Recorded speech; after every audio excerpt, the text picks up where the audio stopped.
معزز ناظرین، استقبال ہے آپ تمام کا ہمارے یوٹیوب چینل اخبار الہند پر۔ السلام علیکم ورحمۃ اللہ وبرکاتہ۔ ناظرین و سامعین، آج کی اس وقت کی دو بڑی خبر پھر سے آپ حضرات کی خدمت میں رکھنے جا رہا ہوں۔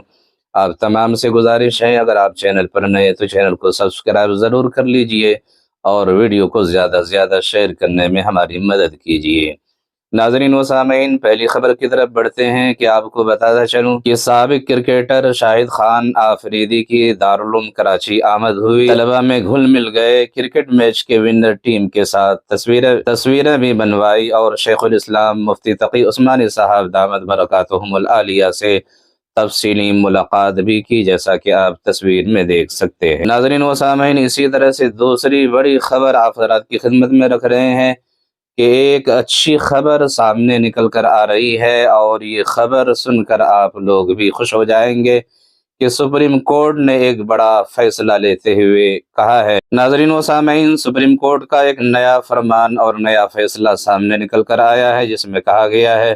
کہ کوئی نیا مندر مسجد مقدمہ دائر نہیں کیا جائے گا۔ اسی طرح سے جمعیت علماء ہند کے صدر حضرت مولانا سید ارشد مدنی صاحب دامت برکاتہم العالیہ نے کہا ہے کہ فرقہ واریت اور بدامنی پھیلانے والوں پر روک لگے گی۔ سپریم کورٹ کے حکم کو ایک بڑا اور اہم فیصلہ قرار دیتے ہوئے اپنے ایک بیان میں کہا ہے کہ امید ہے کہ اس فیصلے سے ملک میں فرقہ پرستی اور بدامنی پھیلانے والوں پر روک لگے گی۔ انہوں نے مزید کہا ہے کہ ہم توقع کر رہے تھے کہ معاملہ حساسیت کو دیکھتے ہوئے عدالت اس پر اپنا حتمی فیصلہ دے گی، تاہم یہ عبوری فیصلہ بھی اپنے آپ میں بہت بڑا اور اہم فیصلہ ہے، کیونکہ عدالت نے اگلا حکم آنے تک مسجد گاہوں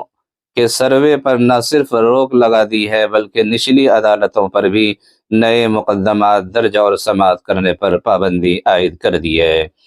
مولانا سید ارشد مدنی صاحب دامت برکاتہم نے یہ بھی کہا ہے کہ سنبل کی شاہی جامع مسجد کے سروے کی آڑ میں وہاں جو کچھ ہوا یا اب بھی ہو رہا ہے اس سے صاف ظاہر ہو چکا ہے کہ مسجدوں اور درگاہوں پر مندر ہونے کا دعویٰ کر کے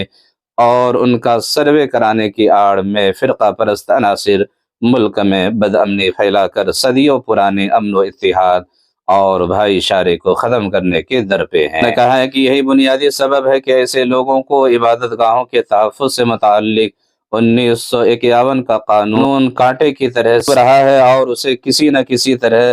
رد کرانے کی خطرناک سازش کر رہے ہیں۔ اس کے لیے سپریم کورٹ میں اس قانون کے خلاف 2022 میں ایک پٹیشن داخل کرائی گئی۔ جمعیت علماء ہند نے اس کی مخالفت میں اور مذکورہ قانون کے حق میں سپریم کورٹ کا رخ کیا۔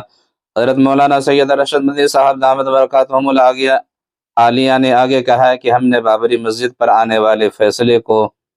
دل پر بھاری پتھر رکھ کر قبول کیا تھا کہ چلو اب ملک میں کوئی مسجد مندر تنازع نہیں پیدا ہوگا اور ملک میں امن و امان اور بھائی چارہ کی فضا قائم ہوگی، لیکن ہمارا یہ یقین غلط ثابت ہوا۔ آج ایک بار پھر اسی طرح ملک کے حالات کو دھماکہ خیز بنا دینے کی سازش ہو رہی ہے، جس طرح بابری مسجد تنازع کے دوران فرقہ پرستوں نے بنائی تھی۔ اس کے علاوہ حضرت مولانا سید ارشد مدنی صاحب دامت برکاتہم العالیہ نے بھی اور بھی بہت ساری باتیں کہی ہیں۔ آپ تمام سے گزارش ہے اس طرح کی ویڈیو دیکھنے کے لیے اور اس طرح کی خبر سننے کے لیے آپ ہمارے چینل سے جڑ جائیں اور ویڈیو کو زیادہ سے زیادہ شیئر کریں۔